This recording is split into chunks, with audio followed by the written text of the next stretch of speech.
Imagine the sun vanishes, right now, not explodes, not fades, simply gone. Do we feel it instantly? Your instincts say yes. So did Newton. Gravity, he believed, acts immediately across any distance, without delay. But that idea terrified him, because instant gravity breaks reality itself. In a universe where observers disagree on what happens first, instant forces allow effects to occur before their causes. Earth could begin drifting away before the sun disappears. A punch could land before the fist moves. Cause and effect would unravel. Einstein saw this flaw and realized something radical had to be true. Gravity cannot act instantly.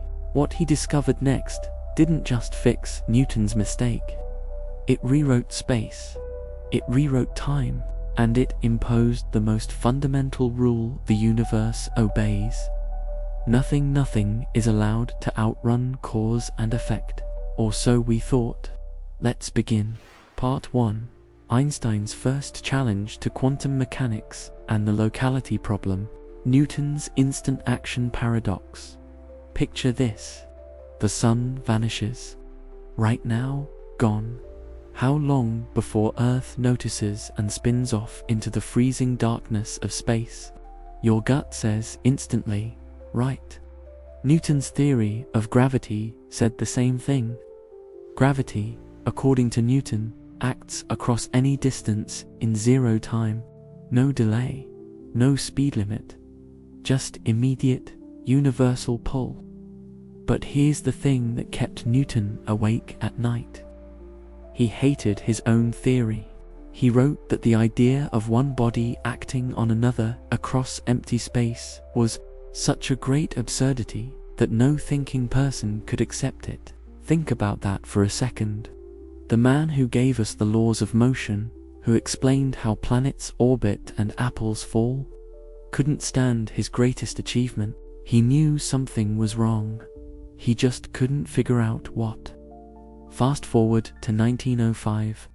Einstein's having the most productive year any physicist has ever had. He's 26 years old, working in a patent office, and he realizes something Newton suspected all along.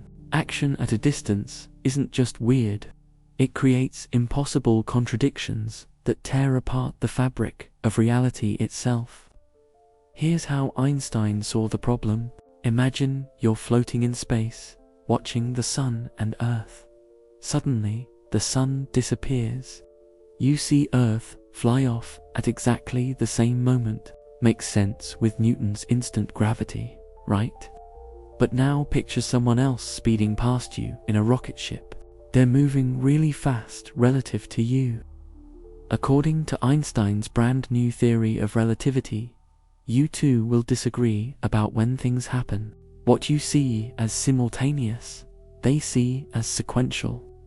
To them, maybe Earth flies off first, then the sun disappears. Wait, stop right there.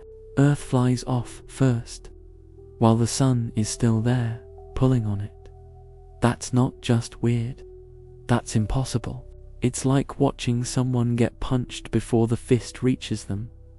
Cause and effect are reversed. The universe has gone completely insane. Which observer is right? Both. That's the terrifying part. Both perspectives are equally valid in relativity. But they can't both be true if gravity acts instantly. Einstein spent the next 10 years fixing this disaster, and when he finished, he'd completely rebuilt our understanding of gravity from the ground up. Gravity isn't a force that reaches across space instantly. It's the bending of space-time itself. When the sun disappears, it's not sending out some invisible hand to release Earth. Instead, the local space-time around where the sun used to be starts to flatten out. That change spreads outward like a ripple in a pond, moving from place to place at exactly the speed of light. Nothing faster. This is what physicists call locality. Effects spread from neighbor to neighbor, not by jumping across vast distances instantly. If the sun vanished right now, we wouldn't know for about 8 minutes. That's how long it takes light and these gravitational ripples to travel 93 million miles from the sun to Earth. The other observer in the rocket ship might disagree about how long the delay is, but now everyone agrees on the order of events. Sun disappears first, then we feel it. This is why nothing can go faster than light. It's not some arbitrary cosmic speed limit. It's the delay between cause and effect that keeps all observers agreeing on what causes what. Without it, the universe would be full of paradoxes where effects happen before their causes. Einstein had saved physics from Newton's instant action. Every theory in classical physics now obeyed this sacred rule. Effects spread at light speed or slower, never instantly. Locality was law, or so Einstein thought. Einstein's general relativity solution. Let's get into the details of what Einstein actually discovered, because this isn't just about fixing a problem. This is about understanding reality at its deepest level. Einstein's general relativity says that massive objects like stars and planets don't just sit in space. They warp it, they bend it. Imagine space-time as a rubber sheet stretched tight. Put a bowling ball on it and the sheet curves down. That curve is what we call gravity. Now here's the beautiful part. When you roll a marble across that sheet, it doesn't travel in a straight line anymore. It curves along the dent made by the bowling ball. The marble isn't being pulled by some mysterious force. It's just following the shape of space-time itself. That's what planets do when they orbit the sun. They're following the curves in space-time created by the sun's mass. This picture solves the instant action problem completely. When the sun disappears, the bowling ball is suddenly gone from our rubber sheet. But the dent doesn't vanish instantly everywhere at once. Instead, the sheet starts to spring back to flat, and that flattening spreads outward as a wave. These are gravitational waves, and they travel at the speed of light. Until that wave reaches Earth, we keep orbiting as if nothing happened. We're following the old curved path because the curvature is still there. 8 minutes later, the wave arrives. The space-time around Earth suddenly flattens, and we fly off in a straight line. Every observer, no matter how fast they're moving, agrees on this sequence. The sun disappears. The gravitational wave spreads out. The wave reaches Earth. Earth flies off. No paradoxes. No reversed causality. The universe makes sense again. Einstein had proved that gravity is local. It spreads from place to place at the speed of light, just like everything else in physics. This became the foundation of modern physics. Locality was sacred. Nothing could violate it. Then quantum mechanics came along and ruined everything. The 1927 Solvay Conference, the first quantum thought experiment. 1927. Brussels, Belgium, the Solvay Conference. If you could travel back in time to attend one scientific meeting, this would be it. The photograph from this conference is one of the most famous images in all of science. Look at the faces. Marie Curie, Max Planck, Werner Heisenberg, Erwin Schrödinger, Niels Bohr, Albert Einstein. Around 60% of the people in that room would win Nobel Prizes. They'd built quantum mechanics from scratch over the previous few years, and they'd gathered to figure out what the hell it all meant. Einstein stood up with a thought experiment that would haunt physics for decades. Imagine, he said, you fire a single electron through a narrow slit toward a circular detection screen. According to quantum mechanics, this electron has a wave function. Not a real physical wave, but something weirder, a mathematical description of all the possible things the electron could be doing. This wave function spreads out as the electron travels, like ripples spreading across a pond. When the electron hits the screen, you detect it at one single point, where depends on the wave function. If the wave is big in some region, the electron is more likely to appear there. If the wave is small, the electron probably won't show up there. Okay, Einstein said. Everyone with me so far? The audience nodded. This is basic quantum mechanics. They'd all worked on this theory. They knew the math. Then Einstein asked his killer question. The electron hits the screen here. Great. But why doesn't it also hit the screen over there a moment later? There's only one electron, so it can't be detected twice. How does quantum mechanics ensure this? The answer is wave function collapse. The instant the electron is detected at one spot, its wave function immediately drops to zero everywhere else. Instantly, the probability of finding it anywhere else becomes zero because there's no wave function left there. Einstein paused and looked around the room. Think about what this means, he said. You measure the electron here. At that exact moment, the wave function changes over there, even if those 2 points are miles apart, even if they're on opposite sides of the universe. The measurement here must instantly affect the wave function there. No delay, no light speed limit, just instant influence across any distance. This is exactly the kind of action at a distance that Einstein had spent 10 years eliminating from gravity. And here it was, again, built into the foundation of quantum mechanics. Einstein concluded his talk with a bombshell. This is a peculiar mechanism of action at a distance, he said, and it implies, to my mind, a contradiction with the postulate of relativity. The room went silent. Einstein had just claimed that quantum mechanics, the most successful theory they'd ever built, violated the most fundamental principle of modern physics, locality. The rule that nothing can influence anything else faster than light. The audience didn't know what to make of it. Einstein's argument was so simple and his talk so short that people wondered if they'd missed something. One man in the front row stood up, looking genuinely confused. I feel myself in a very difficult position, he said, because I don't understand what precisely is the point which Einstein wants to make. No doubt it is my fault. That man was Niels Bohr, and he was about to become Einstein's greatest opponent in a debate that would last 30 years.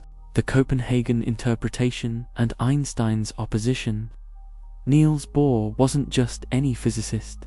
He was the godfather of quantum mechanics. His institute in Copenhagen had become the Vatican of the new physics. Young, brilliant minds like Werner Heisenberg made pilgrimages there to learn at the master's feet, literally at his feet, in some cases. One of his students remembered sitting on the floor of Bohr's home, close enough to touch him so they wouldn't miss a single word. Bohr didn't write down the mathematical rules of quantum mechanics. That was done by Heisenberg, Schrödinger, and others. What Bohr did was tell everyone what those rules meant. While other physicists were confused and uncertain, Bohr offered clarity, or at least, he offered something that sounded like clarity. His interpretation became known as the Copenhagen interpretation, and it dominated physics for generations. Here's the Copenhagen interpretation in a nutshell. You have the wave function.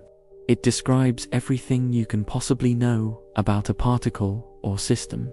It evolves smoothly according to the Schrödinger equation, spreading out and interfering with itself in beautiful, predictable ways. Then you make a measurement. Suddenly, unpredictably, the wave function collapses to one definite outcome. Before measurement, the particle is doing all possible things at once. After measurement, it's doing one thing. That's it. That's quantum mechanics. But wait, You might ask, what's really happening to the particle when nobody's looking? What is the electron actually doing between measurements? Bohr had a simple answer. Wrong question. According to Bohr, it's wrong to think that the task of physics is to find out how nature really is. Physics is just about predicting measurements in the lab. Quantum mechanics does that incredibly well. What the electron is doing when you're not measuring it. That question doesn't even make sense. The wave function tells you everything physics can or should tell you. Stop asking for more. Einstein hated this with every fiber of his being. In a letter to his friend Schrödinger, he called it a tranquilizing philosophy, or maybe even a religion. Einstein felt his thought experiment had exposed a critical weakness. The wave function collapse is not. Information has to spread instantly across space. So maybe, Einstein reasoned, the wave function is the problem. Maybe it's not the complete description of the electron. Maybe there's something deeper, something more real that we're missing. If we find that deeper theory, it could be local, like general relativity. No instant influences, no spooky action at a distance. Einstein didn't convince Bohr during that conference talk, but he wasn't done trying. Not even close. The great debate, misunderstanding, and historical myths. Here's where the story gets messy. Because what actually happened at the Solvay conference isn't quite what physics textbooks tell you. There's a myth that's been passed down through generations of physicists. It goes like this. Einstein challenged quantum mechanics because he hated the idea that it was fundamentally random. He wanted determinism. God doesn't play dice, and all that.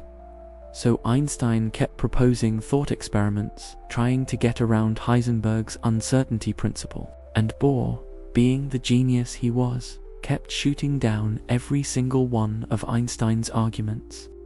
Eventually, everybody agreed Bohr was right and Einstein was wrong. End of story. Except that's not what happened at all. Not even close. Adam Becker, who wrote an excellent book on this called What is Real, has documented the actual history. And it turns out Bohr didn't understand what Einstein was arguing at all. In at least one documented case, Einstein proposed a thought experiment involving a box of photons and a mirror. The whole point was to demonstrate non-locality in action, to show that the Copenhagen interpretation requires instant influences. Later, when Bohr recounted this experiment to others, he drew a diagram of Einstein's setup, and the mirror was missing. Just gone. Bohr had completely misunderstood the experiment. Yet this is celebrated in physics textbooks as one of Bohr's great victories over Einstein. History is written by the victors, and Bohr's Copenhagen interpretation won. So Bohr got credit for defeating Einstein, even when he'd actually misunderstood what Einstein was saying. What was Einstein really arguing? Think about the relationship between Newton's gravity and Einstein's general relativity. Newton's theory works great for most situations. It predicts planetary orbits accurately. But it has this non-local problem. Gravity acts instantly, leading to paradoxes. That was the motivation for general relativity, which is local. Gravity spreads at light speed. Problem solved. Einstein believed the exact same logic should apply to quantum mechanics. His thought experiment revealed that quantum theory is not just like Newton's gravity was not local. So quantum mechanics can't be the final theory. There must be a deeper, local theory waiting to be discovered. And as a bonus, maybe this new theory could even unify gravity with quantum mechanics. It's hard to imagine getting the final theory right on the first try, right? The fact that you can see paradoxes like this should make you think there's more to discover. But Einstein couldn't even convince Bohr that quantum mechanics really was non-local. So in 1935, Einstein decided to make one last attempt, one final, undeniable argument that quantum mechanics and relativity contradict each other. This time, he wouldn't fail. Part 2. The EPR Paradox. Discovery of Quantum Entanglement. The EPR paper's core argument. 1935. Einstein is 56 years old. He's been fighting the Copenhagen interpretation for 8 years, and he's getting nowhere. Bohr's philosophy dominates physics. Young physicists are being taught that asking what's really happening is somehow unscientific. Einstein needs something bigger, something undeniable, something so clear that even Bohr can't misunderstand it. He teams up with 2 younger colleagues, Boris Podolsky and Nathan Rosen. Together, they craft a thought experiment that will change physics forever. This paper becomes known as the EPR paper, named after its 3 authors. And here's what makes it brilliant. It doesn't just point out that quantum mechanics is weird. It proves, mathematically, that there are only 2 possible ways to explain quantum mechanics. Either it's non-local, with instant influences across space, or there's a deeper local theory we haven't discovered yet. No other options exist. Let me walk you through their thought experiment. Start with a single high-energy photon, just 1 particle of light. Suddenly, this photon transforms into 2 particles, 1 electron and 1 positron. Why these 2? Because charge has to be conserved. The photon had 0 charge. Electrons are negatively charged. Positrons are positively charged. 1 negative plus 1 positive equals 0. The books balance. But there's another property that needs balancing: spin. Both electrons and positrons have this weird quantum property called spin. It's not actually spinning like a top, despite the name. It's an intrinsic quantum property that doesn't have any classical equivalent. But it acts like angular momentum, and just like charge, it must be. If the original photon had 0 spin, then the electron and positron together must have 0 total spin as well. Here's where it gets interesting. The electron's spin could point in any direction: up, down, left, right, any angle you can imagine. Same with the positron. But whatever direction the electron's spin points, the positron's spin must point in the exact opposite direction. They have to perfectly cancel out. That's the only way to conserve spin. So, if the electron spin points up, the positron spin points down. If the electron spin points northwest, the positron spin points southeast. They're perfectly anti-correlated. But which direction did they actually choose? According to quantum mechanics, they didn't choose. Not yet. The electron exists in a superposition of all possible spin directions at once. It's simultaneously pointing up, down, left, right, and every other direction. It's not that we don't know which direction it's pointing. It's that the electron genuinely doesn't have a definite direction until we measure it. It's doing everything at once. Schrödinger's cat isn't just an analogy. This is how quantum mechanics actually describes particles. The only restriction is this: whatever the electron is doing, the positron must be doing the exact opposite. If the electron is in a superposition of all directions, then the positron is in a superposition of all the opposite directions. The 2 particles are linked.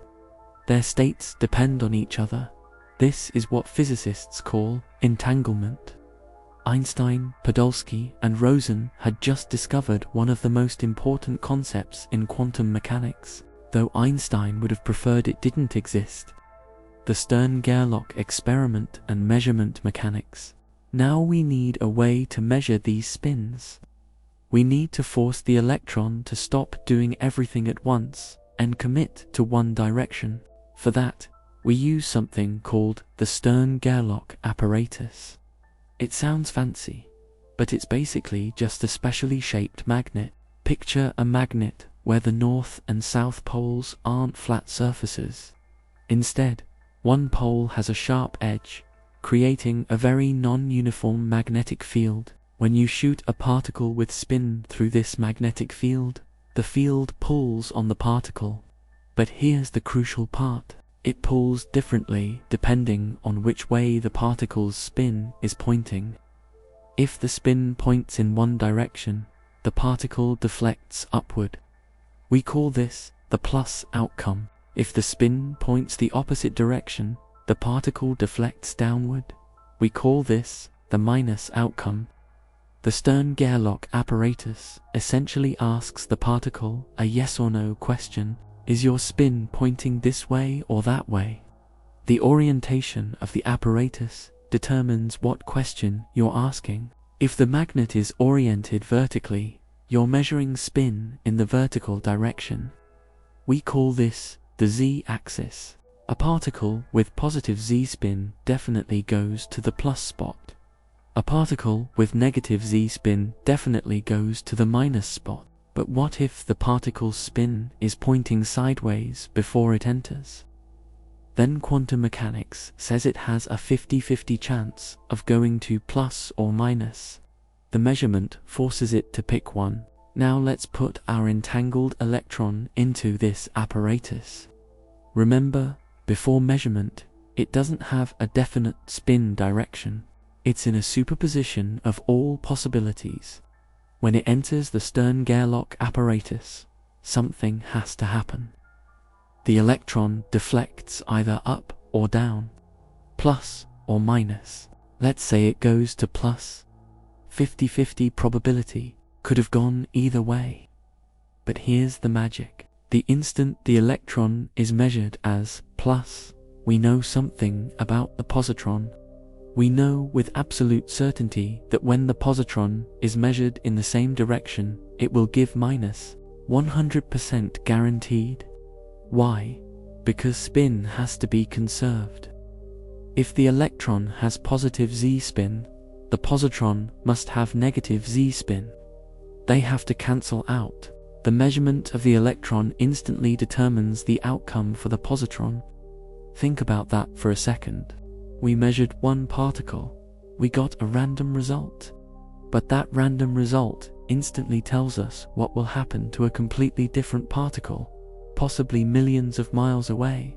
The two particles are linked by something deeper than space and time. Einstein, Podolsky, and Rosen realized this connection revealed something profound about quantum mechanics, something impossible to ignore.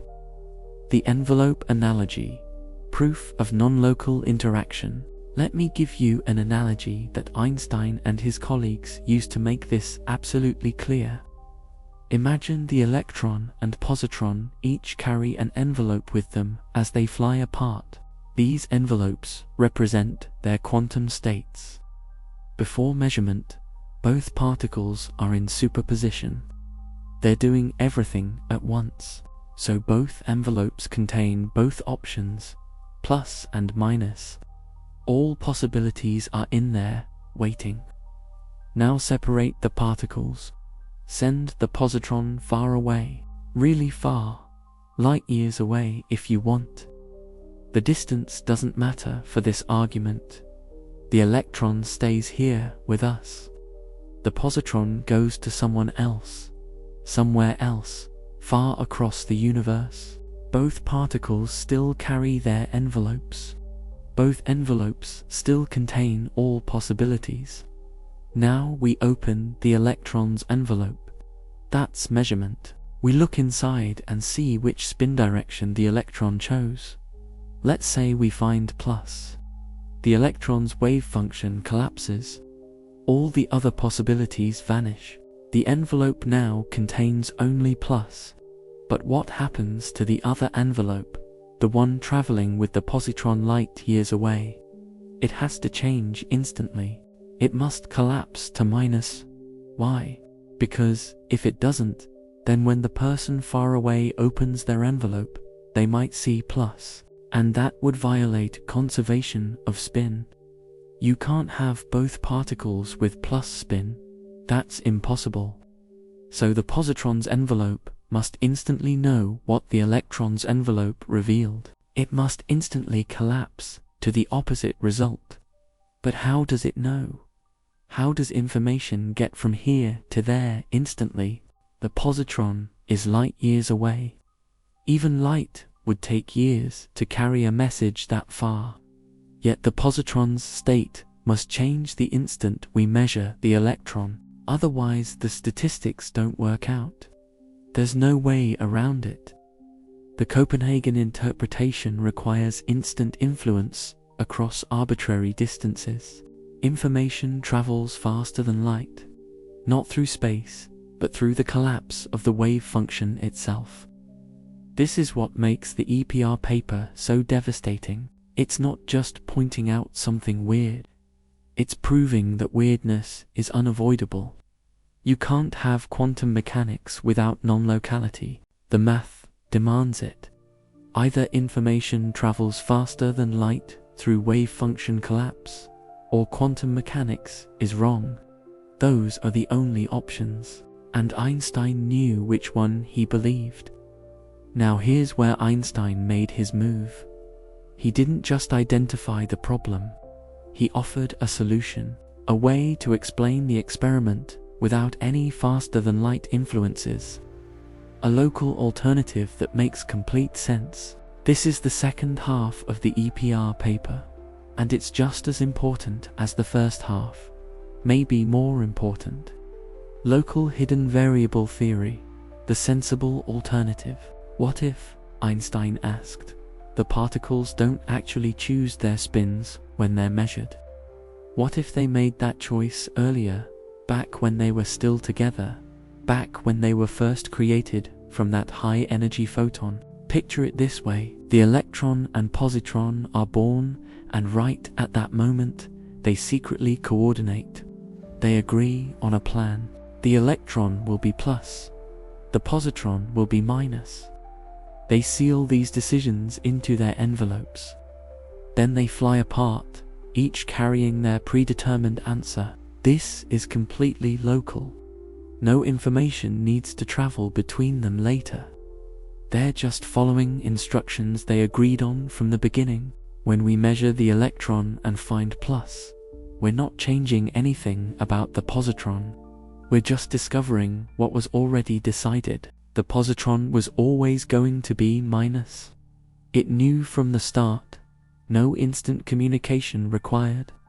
No faster-than-light influence.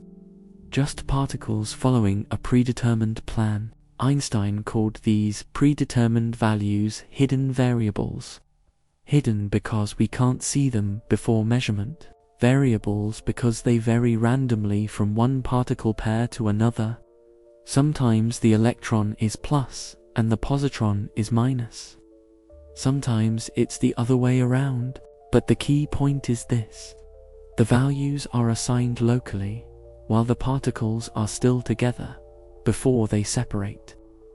This is a local hidden variable theory. Does this theory explain the EPR experiment? Perfectly. We send the positron far away. We measure the electron and get plus. We measure the positron and get minus. Every single time, 100% anti-correlation, just like quantum mechanics predicts. But unlike quantum mechanics, we achieved this without any spooky action at a distance. The particles were just doing what they'd planned to do all along. No information traveled faster than light. Locality is preserved. Einstein's principle stands. This local hidden variable story is so much more sensible than the quantum one. It doesn't require wave function collapse. It doesn't require instant influences across space. It doesn't conflict with relativity. Everything happens locally, at speeds less than or equal to light speed. The universe makes sense again. This is the kind of theory Einstein believed must exist. A deeper, more complete description of reality that respects locality while still explaining all the quantum weirdness we observe. So now we have two competing explanations for the EPR experiment. The Copenhagen interpretation, with its non-local wave function collapse, and Einstein's local hidden variable theory, with its predetermined spins, both explain the experiment perfectly. Both predict exactly the same results. So how do you choose between them? How do you decide which description of reality is correct? For almost 30 years, nobody knew. The two theories made identical predictions. Debating between them seemed like philosophy, not physics. And physicists don't like philosophy. They like experiments. They like numbers. They like theories that make different predictions so you can test them. The EPR paper didn't offer that. It offered two interpretations of the same data. And that made it easy to ignore. Easy to dismiss as armchair speculation. Einstein died in 1955, still believing there must be a local theory. Still convinced the Copenhagen interpretation was incomplete. But he died without proof, without a way to test his ideas. The debate seemed destined to remain forever unresolved. The reaction, press, sensation, and scientific controversy. The EPR paper hit like a bomb. Not because physicists immediately understood its importance. Most of them didn't, but because of how it reached the public. Without asking Einstein for permission, Boris Podolsky leaked the paper to the press before it was even officially published. The New York Times ran the story. Einstein, the most famous scientist in the world, challenges quantum mechanics. The newspapers loved it. The public ate it up. Extra, extra, read all about it. Einstein versus the new physics. Einstein was furious about the leak. He'd wanted to publish it properly, through scientific channels, giving physicists time to digest the argument before it became a media circus. But Podolsky had other ideas. Maybe he wanted the publicity. Maybe he thought public pressure would force physicists to take the paper seriously. Whatever his reasoning, it backfired. Many physicists saw the media attention as grandstanding, as Einstein trying to use his fame to attack a theory he simply couldn't accept. The scientific reaction was mixed. Einstein's old allies loved it. Erwin Schrödinger was at the top of that list. In fact, trying to clarify some of the misunderstandings about the EPR paper, Schrödinger published his own thought experiment, a cat in a box, both alive and dead until observed. Schrödinger's cat. He was trying to show the absurdity of applying quantum superposition to everyday objects, trying to back up Einstein's point that something was wrong with the Copenhagen interpretation. But even Schrödinger's cat became misunderstood, turned into a cute illustration of quantum mechanics rather than a criticism of it. Meanwhile, Bohr read the EPR paper and panicked. His initial reaction was shock. What the hell is this? How do we prove he's wrong? Bohr knew he had to respond. Einstein's argument was too clear, too powerful to ignore. So Bohr sat down and wrote a reply. Actually, he wrote several replies, each one longer and more complicated than the last, and each one, frankly, barely comprehensible. Bohr's writing style was famously obscure. He'd write sentences so convoluted that even native speakers of English struggled to parse them. One physicist later said he'd read Bohr's reply in detail, and his conclusion was that it either made no sense or contained actual mistakes. But here's the thing. Despite nobody understanding Bohr's response, the physics community decided he'd won the debate. How? Through sheer authority. Bohr was the godfather of quantum mechanics. He'd trained half the physicists in the field. His institute was the center of quantum research. When Bohr said Einstein was wrong, people believed him, even if they couldn't follow his reasoning. Even if his argument was incomprehensible, Bohr said the EPR paper showed nothing of concern. quantum mechanics was fine. There was absolutely no problem. And most physicists just accepted that. Because if you can't understand Bohr's argument, that's your fault, not his. You must not be smart enough. Better to just agree and move on. Looking back, this is insane. A scientific debate shouldn't be settled by authority. It should be settled by logic and evidence. But that's not what happened. The Copenhagen interpretation won because Bohr had more influence, because younger physicists wanted to be on the winning side, because questioning quantum mechanics could damage your career. The attitude became, shut up and calculate. Don't ask what it means. Just use the equations. They work. That's enough. Do you think you're smarter than Niels Bohr? Do you think you're smarter than Albert Einstein? Then stop asking stupid questions and get back to work.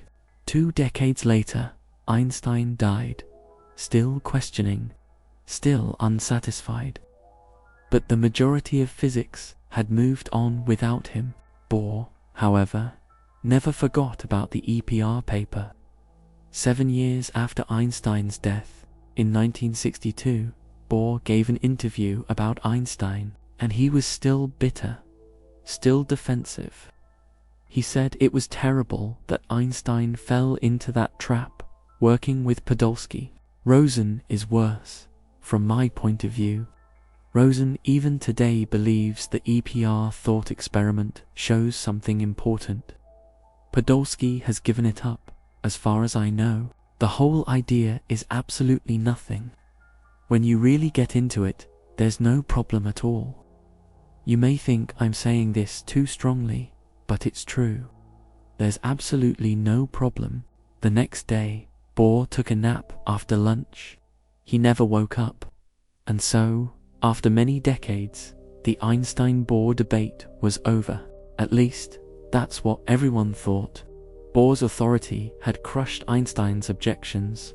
The Copenhagen interpretation reigned supreme. The EPR paper was filed away as an interesting but ultimately pointless philosophical exercise. 2 interpretations of quantum mechanics that made identical predictions. No way to test them. No way to prove which was right. Physics moved on to other problems, bigger problems. Particle accelerators, nuclear physics, quantum field theory. The foundations of quantum mechanics were considered settled, boring, a waste of time. But there was one young physicist who couldn't stop thinking about it. One man who read the EPR paper and realized everyone had missed something crucial.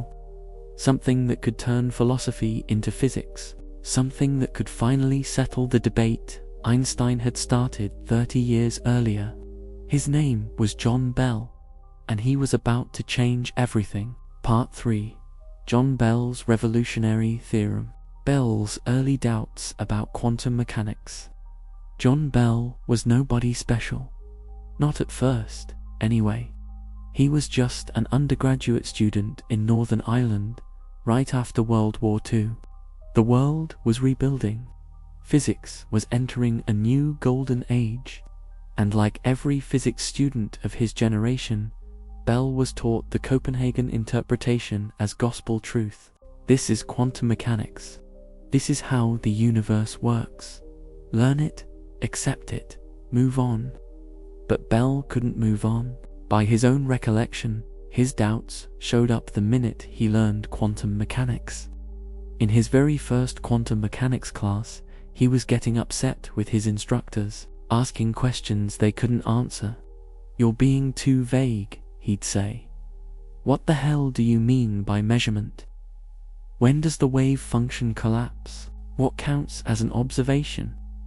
His professors gave him the standard answers, the ones they'd learned from their professors, the ones that came straight from Copenhagen. But those answers didn't satisfy Bell. They felt like philosophical dodges, not scientific explanations. His professors encouraged him to stop worrying about it. "Focus on something more respectable," they said. Study particle physics. Study nuclear reactions. Study something with equations and experimental data, not this philosophical nonsense about what quantum mechanics means. So Bell did what he was told. He got his PhD in nuclear physics, went to work at CERN, the biggest particle physics laboratory in the world, had a very successful career studying quarks and hadrons, and all the normal stuff physicists study. But those questions never left him. Those doubts gnawed at him for years. What does measurement really mean? Why does the wave function collapse? What's actually happening? In the back of his mind, he always knew those questions were waiting for him, waiting for the right moment, waiting for him to finally have time to dig into them properly. That moment came in 1963. Bell took an academic sabbatical, a break from his usual work, and for the first time in years, he had time to focus on the foundations of quantum mechanics. The questions that had bothered him since he was an undergraduate. He started by reading the old papers, the debates from the 20s and 30s, the arguments everyone else had long forgotten, including the EPR paper, the one dismissed as philosophical distraction, the one Bohr had supposedly refuted, even though nobody could explain how. Bell read it carefully, really carefully, and he came to a startling conclusion. Einstein was right. Completely, devastatingly right. Bell later wrote about his reaction. He said, Einstein's intellectual superiority over Bohr in this instance was enormous. A vast gulf between the man who saw clearly what was needed and the obscure. Those are harsh words, but Bell meant them. He'd read Bohr's replies to EPA. He'd tried to understand them, and he concluded they were either nonsense or wrong. Bohr hadn't won the debate. He'd just confused everyone into submission. Einstein's logic was sound. Quantum mechanics is either non-local, requiring faster-than-light influences, or there's a deeper local theory we haven't found yet. Those are the only two options. The EPR paper proved it. But Einstein had died without knowing which option was correct, without any way to test them experimentally. The two theories made identical predictions for the EPR experiment. So how could you ever tell them apart? Bell realized something everyone else had missed. Maybe you can't test them with the original EPR setup.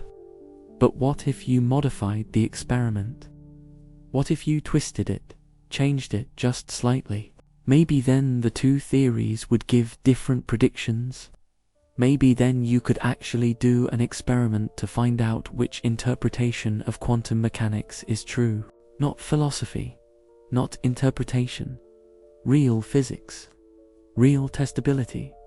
This was Bell's insight, and it would change everything. The critical twist in the experimental design. Here's Bell's brilliant modification.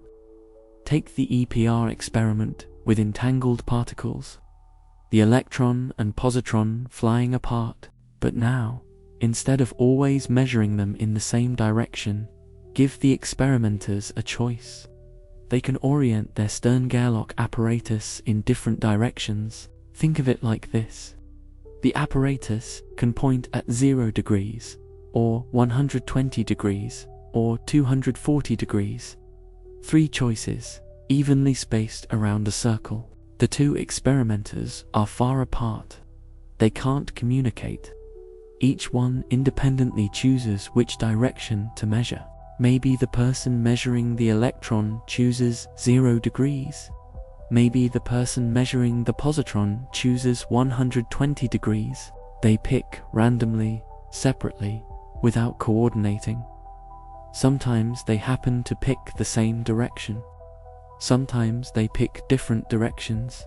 And that's when things get interesting. If both experimenters happen to choose the same axis, we already know what happens. They get opposite results. Every single time, the electron gives plus, the positron gives minus, or vice versa, perfect anti-correlation. This is just the original EPR experiment. Both theories, Copenhagen and local hidden variables, predict this.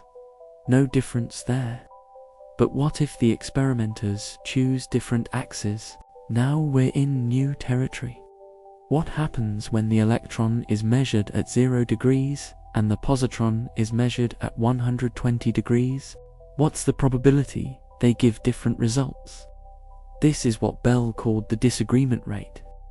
And this is where the two theories finally split apart. They make different predictions. For the first time, we can test which interpretation is correct. Let's figure out what quantum mechanics predicts. Say the electron is measured at 0 degrees and comes out plus. Its wave function collapses to positive spin in that direction. Now the positron's wave function must instantly collapse to negative spin in that same direction. This is the non-local part. The positron instantly knows what the electron did, even if they're light years apart. But now the positron gets measured at a different angle, 120 degrees away from 0. Here's the geometry. The positron's spin is pointing negative 0 degrees, but the measurement apparatus is asking about spin at 120 degrees. These aren't opposite directions. They're not aligned. The positron's spin is already tilted toward the plus end of the measuring device, so it's more likely to end up at plus than minus. How much more likely? The math works out to 75% chance of plus, 25% chance of minus. So the disagreement rate is 25%. 1/4 of the time, the two results are different. You can check this for any pair of different angles, 0 versus 120, 0 versus 240, 120 versus 240. The geometry always works out the same. Whenever the experimenters choose different axes, the disagreement rate is always 25%. 3/4 of the time they get the same result. 1/4 of the time they get different results. That's quantum mechanics prediction. Non-local wave function collapse, leading to a 25% disagreement rate. Now let's see what local hidden variables predict. And this is where Bell's genius really shines. Because he didn't just calculate what one specific local theory predicts. He proved what all local hidden variable theories must predict. No matter how you set them up, no matter what mechanism you use, they all give the same answer. And that answer is different from quantum mechanics. Quantum mechanics prediction. Let me break down the quantum prediction more carefully, because understanding this is crucial for appreciating what comes next. We have our entangled pair, electron and positron. Before measurement, they're in a superposition. The electron is spinning in all directions at once. The positron is spinning in all the opposite directions at once. They're perfectly anti-correlated, but neither has a definite spin direction yet. Now we measure the electron at 0 degrees. The measurement forces it to pick. Plus or minus 50-50 odds. Let's say it picks plus. At that instant, according to Copenhagen quantum mechanics, something dramatic happens. The electron's wave function collapses. It goes from doing everything to doing one thing. Positive spin at 0 degrees. But that's not all. The positron's wave function also collapses instantly. Even if it's on the other side of the galaxy, it collapses to negative spin at 0 degrees. This is entanglement in action. Measure one particle, affect the other. But we're not measuring the positron at 0 degrees. We're measuring it at 120 degrees. So what does the positron's collapsed wave function look like from that angle? Imagine a compass needle pointing south. That's the positron's spin, pointing negative 0 degrees. Now imagine asking whether that needle is pointing southeast or northwest. That's what measuring at 120 degrees is like. You're asking a question the particle wasn't prepared to answer. The needle is closer to southeast than northwest, so there's a higher probability of getting the southeast answer. In quantum mechanics, the probability depends on the angle between the actual spin direction and the measurement direction for 120 degrees. It works out to 75% for one answer and 25% for the other. This isn't arbitrary. It comes straight from the math of quantum mechanics, from the geometry of how spin works in 3 dimensions. So here's the bottom line. When experimenters measure at the same angle, they always disagree. 100% disagreement rate. When they measure at different angles, 120 degrees apart, they disagree 25% of the time. The other 75%, they happen to get the same answer by chance. These numbers are specific, testable. If you do the experiment and get different numbers, quantum mechanics is wrong. But nobody expected quantum mechanics to be wrong. It had passed every test ever thrown at it. Why would this one be different? The real question was, what do local hidden variables predict? Can they match these numbers without any faster than light influence?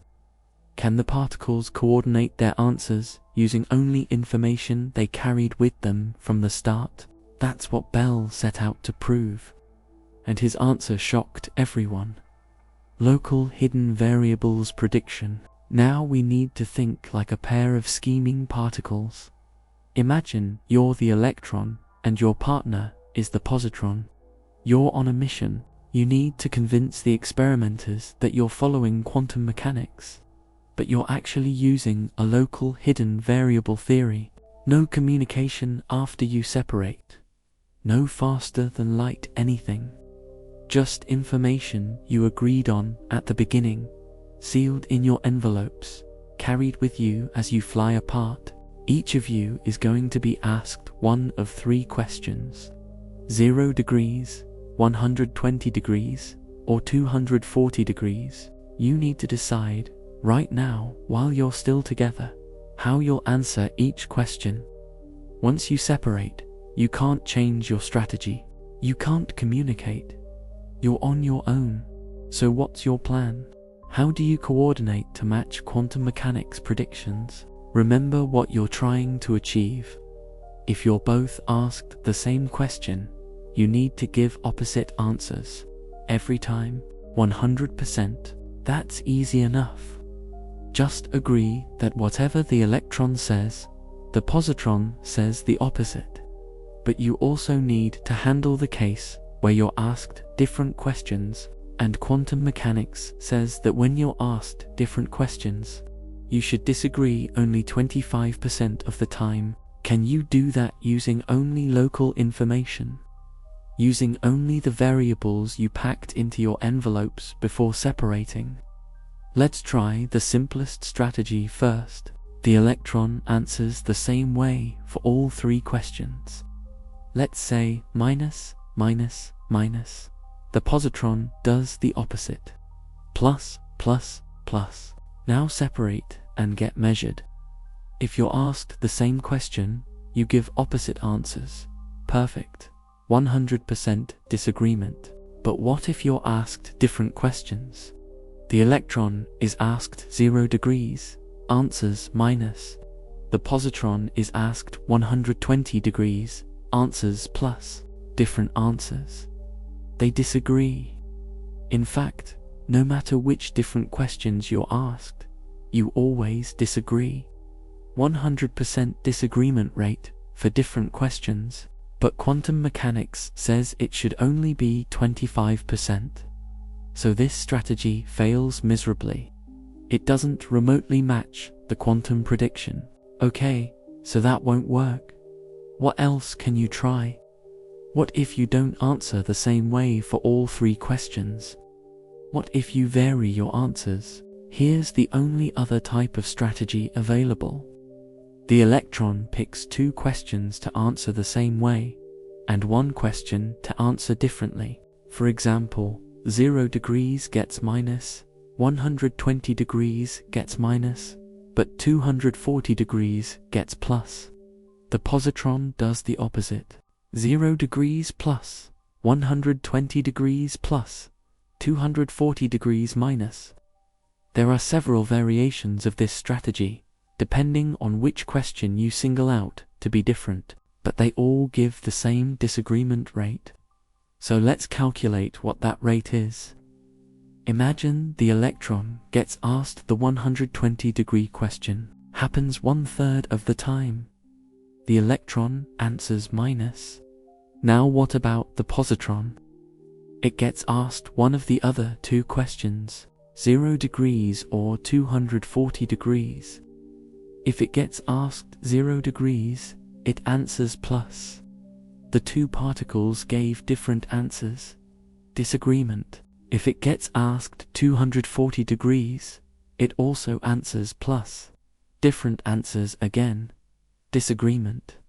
So when the electron is measured at 120 degrees and the positron is measured at a different angle, they disagree 100% of the time, but 2/3 of the time, the electron gets asked one of the other questions, 0 degrees or 240 degrees. Let's say 0 degrees. Electron answers minus. Now, the positron gets asked either 120 degrees or 240 degrees. If 120 degrees, the positron answers plus. Disagreement. If 240 degrees, the positron answers minus. Agreement. They gave the same answer. So in this case, they only disagree half the time. Do the math. 1/3 of the time, they disagree 100%. 2/3 of the time, they disagree 50%. Multiply and add. 1/3 times 100% equals 33%. 2/3 times 50% equals 33%. Total disagreement rate equals 66%. Wait, that can't be right. Let me recalculate more carefully. Actually, when we account for all the combinations properly, the disagreement rate for different axes comes out to 33%, 1/3. And this is the crucial number. Local hidden variables predict a disagreement rate of at least 33% when the experimenters choose different axes. Quantum mechanics predicts exactly 25%. The 2 theories finally make different predictions. After 30 years, we can test which interpretation is correct. Bell had done it. He'd found a way to turn philosophy into physics. 2 theories finally split apart. Let's be absolutely clear about what Bell proved. This is one of the most important results in all of physics. Bell showed that any theory obeying locality, any theory where influences only spread at light speed or slower, must predict a disagreement rate of at least 33%. Not just one specific local hidden variable theory. All of them. Every possible local mechanism gives at least 33%. It's a mathematical limit. You can't get around it. Meanwhile, non-local quantum mechanics predicts exactly 25%, less than the local limit. These predictions are different. Measurably different. Do the experiment. Count how often the results disagree. If you get 25%, quantum mechanics is right and locality is wrong. If you get 33% or more, local hidden variables are right and Copenhagen is wrong. For the first time since the EPR paper, we have a real test, not interpretation, not philosophy, but actual distinguishable predictions. Think about what this means. For decades, physicists dismissed the EPR paper as untestable speculation. To theories that say different things philosophically but predict identical experimental results, who cares which interpretation you prefer? It's just a matter of taste. shut up and calculate. But Bell showed that's not true. The theories don't predict identical results. Not if you ask the right question. Not if you twist the experiment in just the right way. The difference is there, hiding in the geometry of the measurements. You just need to look for it. This is why Bell's theorem is so important. It transforms a philosophical debate into an experimental question. You don't need to argue about the meaning of measurement or the reality of wave functions. You just need to count. How often do the two detectors give different results?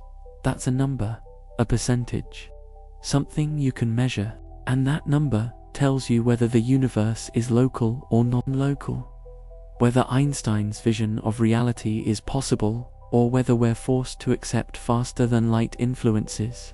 Bell himself thought he knew what the answer would be. He expected quantum mechanics to be vindicated. Because who would bet against quantum mechanics? It had never failed a test. Every prediction it made, from atomic spectra to chemical bonds to transistors, had been confirmed. Why would this be any different? In his own words, in view of the general success of quantum mechanics, it's very hard for me to doubt the outcome of such experiments. He didn't expect to disprove quantum physics. He just wanted to settle the debate, to show Einstein that, yes, non-locality is real and unavoidable, but the experiment still needed to be done. And by Bell's time, in the 1960s, that was actually possible. Entanglement wasn't just theoretical anymore. Physicists had figured out how to create entangled particles in the lab, reliably, repeatably. The technology existed. The question was clear. All that remained was to actually do it. To build the apparatus, make the measurements, count the disagreements. Would nature side with Einstein's local realism or Copenhagen's non-local quantum mechanics? The answer would take another 2 decades to arrive, but when it did, it would shock the world. Bell's personal journey and the path to his theorem. Let's step back for a moment and appreciate what Bell accomplished. He was a particle physicist.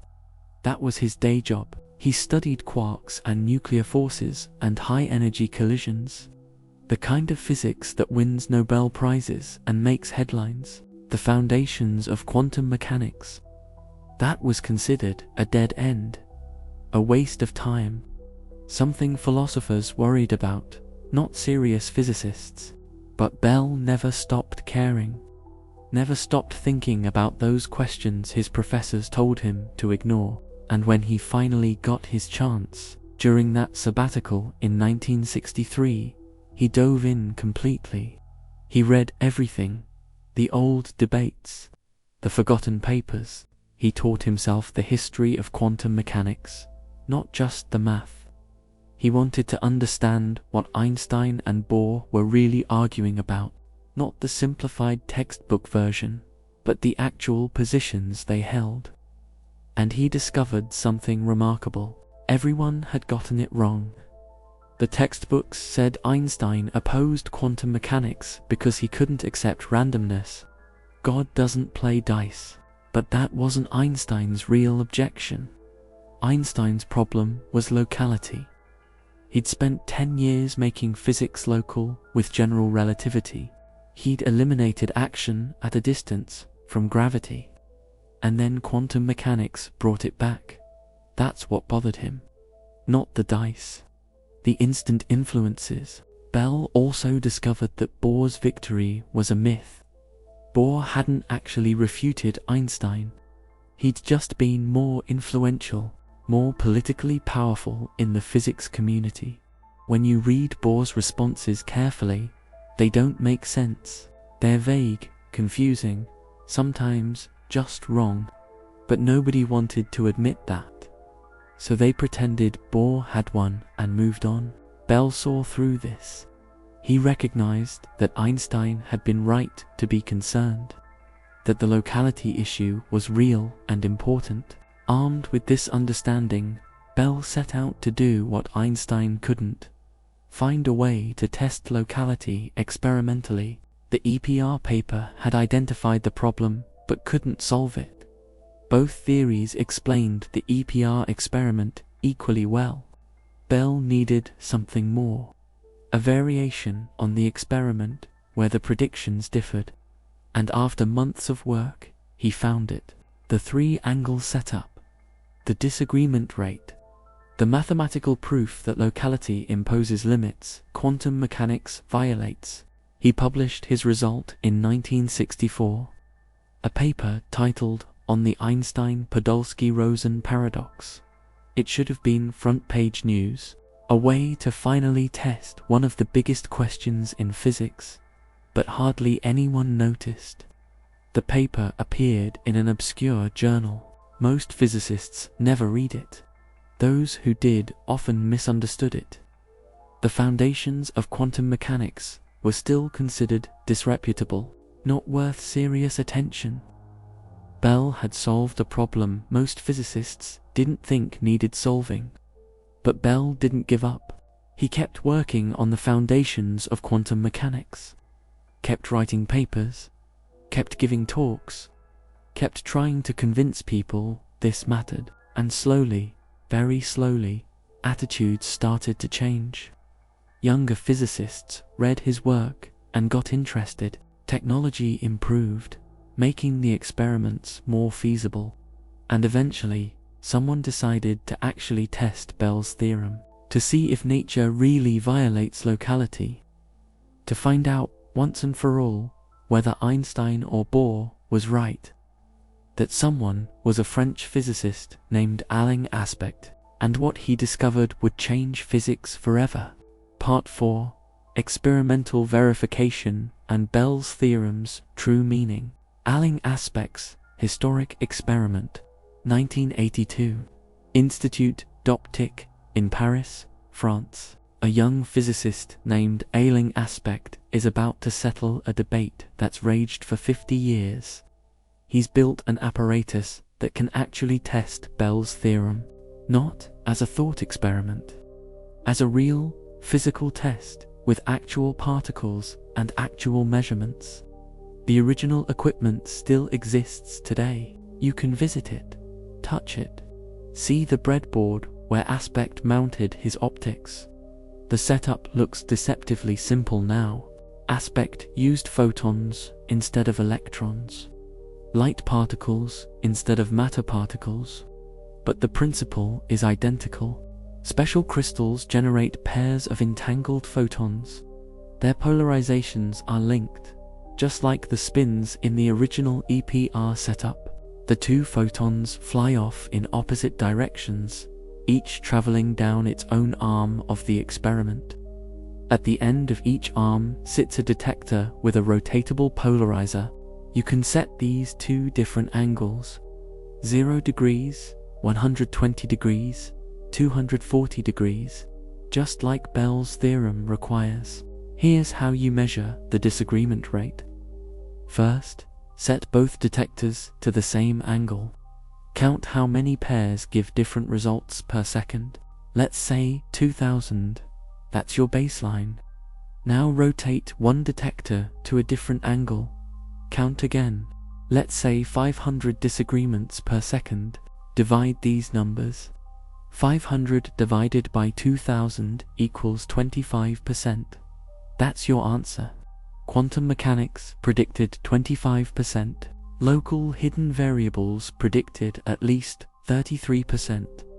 Nature gave us 25%. Quantum mechanics wins. Einstein's dream of a local theory is dead. The universe really does have faster than light influences. Spooky action at a distance is real. Aspect's experiment has been repeated hundreds of times since then, with better equipment and tighter controls. The answer is always the same, always 25%. Always confirming quantum mechanics. Bell's theorem wasn't just philosophy, it was testable physics, and the test has been done. But here's where things get confusing. Because most people completely misunderstand what Bell's theorem actually proves. The widespread misunderstanding of Bell's theorem. Open almost any physics textbook.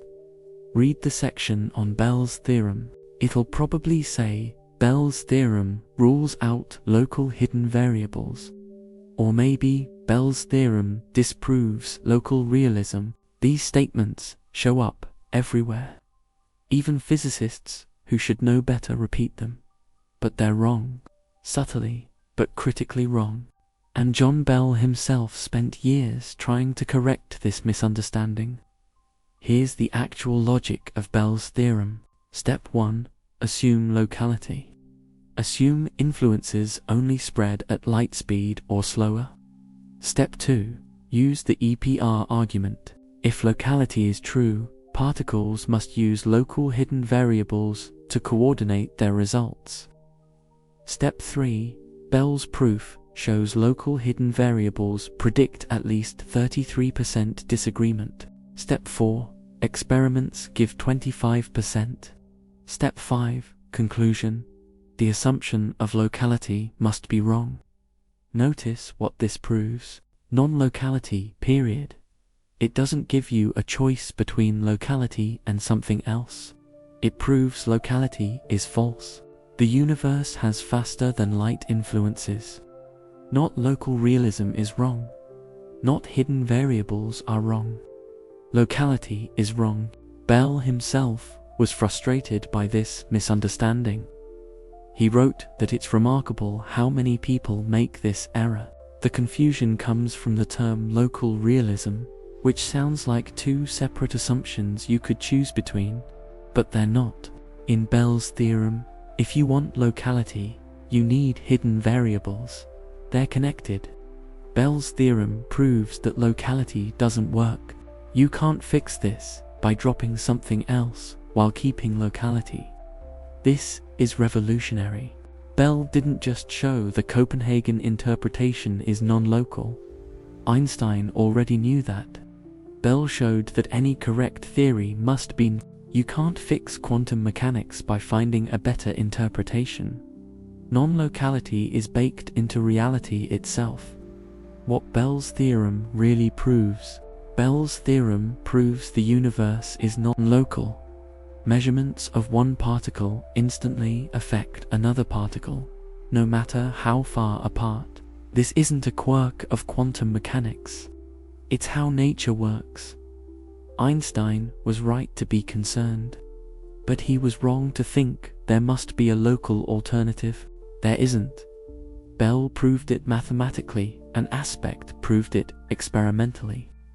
Now you might be thinking, if information travels faster than light, shouldn't that cause paradoxes? Shouldn't we be able to send messages back in time? Absolutely. That's exactly what Einstein worried about, and quantum mechanics does have these problems. But they're not as catastrophic as you might expect.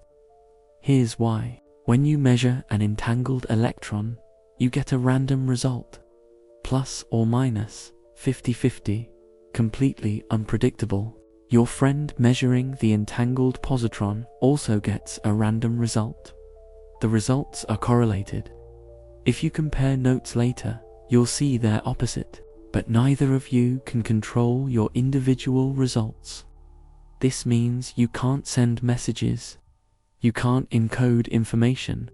You both get random outcomes.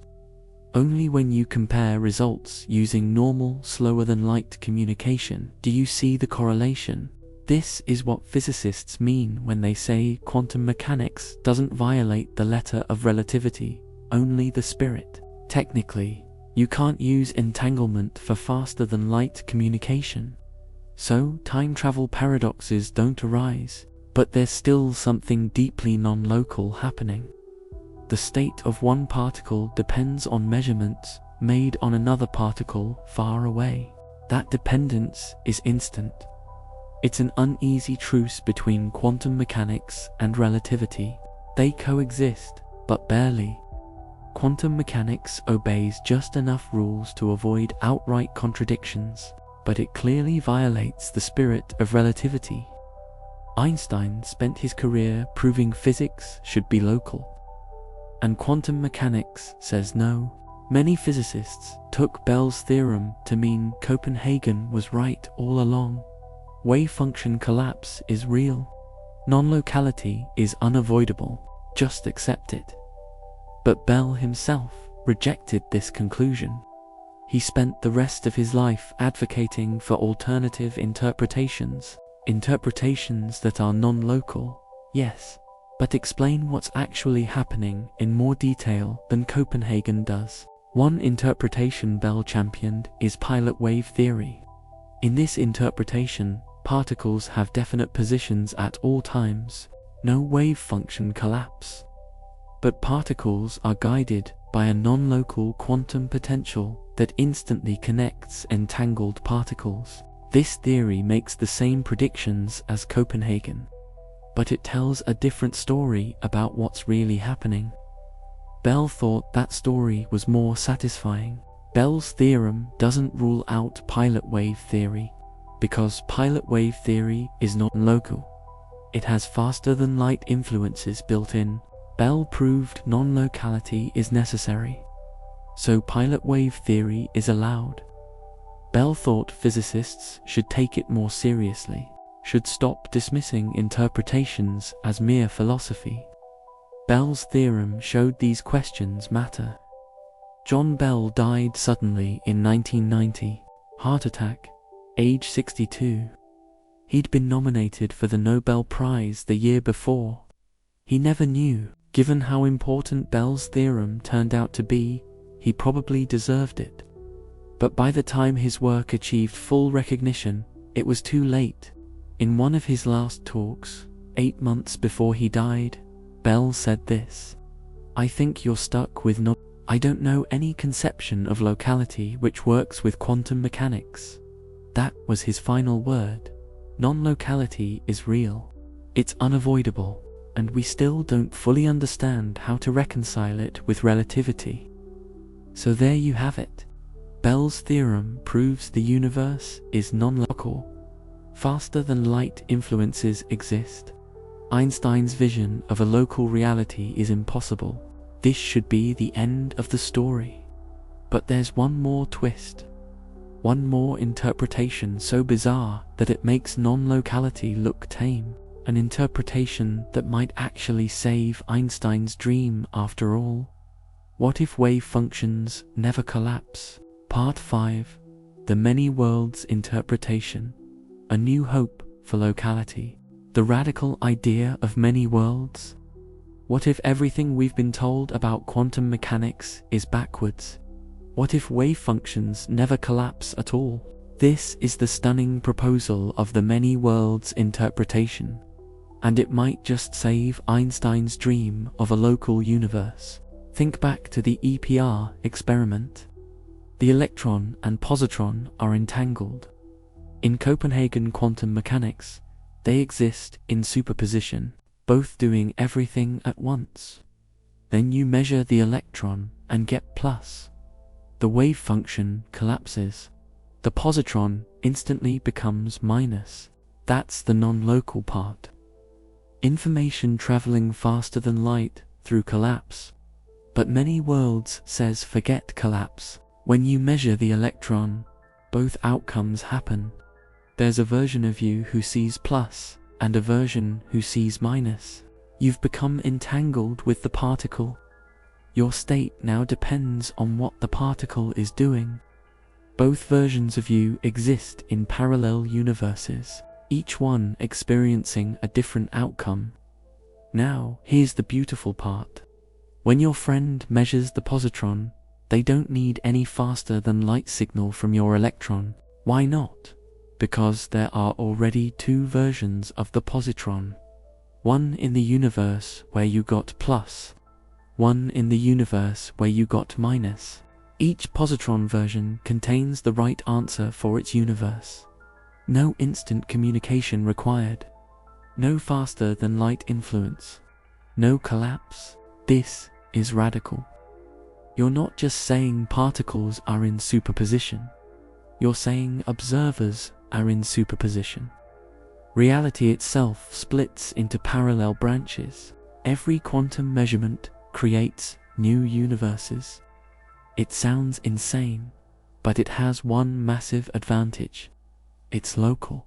Unlike Copenhagen quantum mechanics, many worlds doesn't require instant influences across space. The faraway particles don't influence each other faster than light.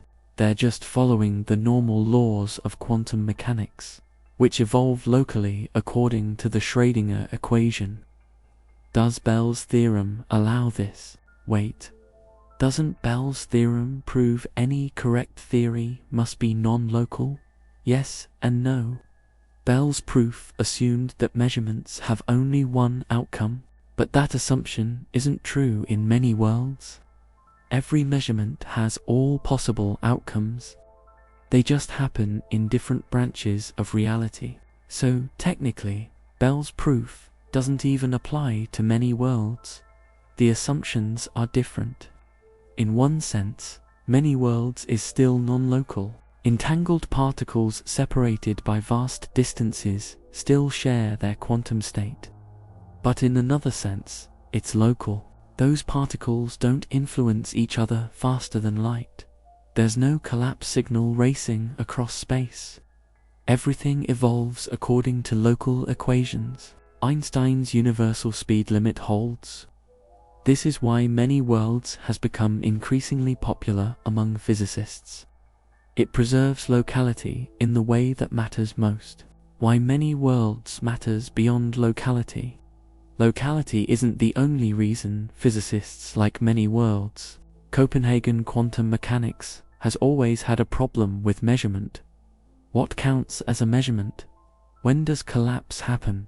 Is consciousness required? These questions have no clear answers in Copenhagen. The boundary between quantum system and measuring device seems arbitrary. Many worlds eliminates this problem entirely. There's no special measurement process. No mysterious collapse. Just quantum particles interacting with other quantum particles. When a tiny particle interacts with a massive measuring device, their wave functions become entangled. That's it. That's measurement. No arbitrary boundary. No special rules.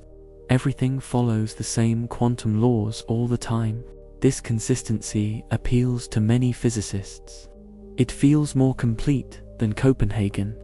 Of course, many worlds has its own problems. The biggest is accepting that infinity of parallel universes. Every quantum event branches reality. That's a lot of universes, a lot of versions of you. It's hard to wrap your mind around, hard to imagine. But as physicists like to say, just because something is hard to imagine doesn't mean it's not true. The universe doesn't care about what makes us comfortable. The future of quantum mechanics and Einstein's legacy. If many worlds is correct, everything changes. The conflict between quantum mechanics and relativity vanishes. Physicists have struggled for decades to unite quantum mechanics with general relativity, to build a theory of quantum gravity. Maybe we've been failing because we've been trying to marry relativity to a non-local theory. But if quantum mechanics is ultimately local through many worlds, then Einstein's dream isn't dead. A local description of reality might still be possible. This brings us full circle. Einstein spent the last decades of his life questioning quantum mechanics, searching for a deeper, local theory. Most physicists thought he was wasting his time, that he couldn't accept the new physics. But Einstein wasn't opposed to quantum mechanics because he hated randomness or couldn't adapt. He was concerned about locality, about preserving the principle that nothing travels faster than light. And he was right to be concerned. Bell's theorem proved Einstein's worries were justified. Any theory following Copenhagen's rules must be non-local. But many worlds suggests there might be another way, a way to keep quantum mechanics and locality both. We don't know yet if many worlds is correct. We might never know for certain, but the fact that it's possible that Einstein's vision might still survive is profound. And so our journey through the quantum realm comes to rest. We've traveled from Einstein's first doubts to Bell's brilliant proof, from thought experiments in conference rooms to real experiments in laboratories, from the certainty of Newton's universe to the strange beauty of quantum entanglement. Along the way, we've discovered that reality is far more mysterious and wonderful than anyone imagined. The universe keeps secrets, not to deceive us, but to invite us deeper. Every answer reveals new questions. Every discovery opens new horizons. Einstein and Bohr argued for decades, each believing the other was wrong, but maybe they were both right about different aspects of truth. Maybe the universe is large enough to hold all our paradoxes and still make sense in ways we haven't yet understood. Tonight, as you look up at the stars, remember that particles of light from those distant suns are entangled with particles here on Earth. We're connected to the cosmos in ways that transcend space and time. The universe isn't just something we observe, it's something we're woven into, thread by quantum thread. Thank you for taking this journey with us, for staying curious, for asking the deep questions. The universe is stranger and more beautiful than we can imagine, and that's something worth celebrating. Rest well, fellow travelers. The mysteries will still be here tomorrow, waiting for us to explore them together.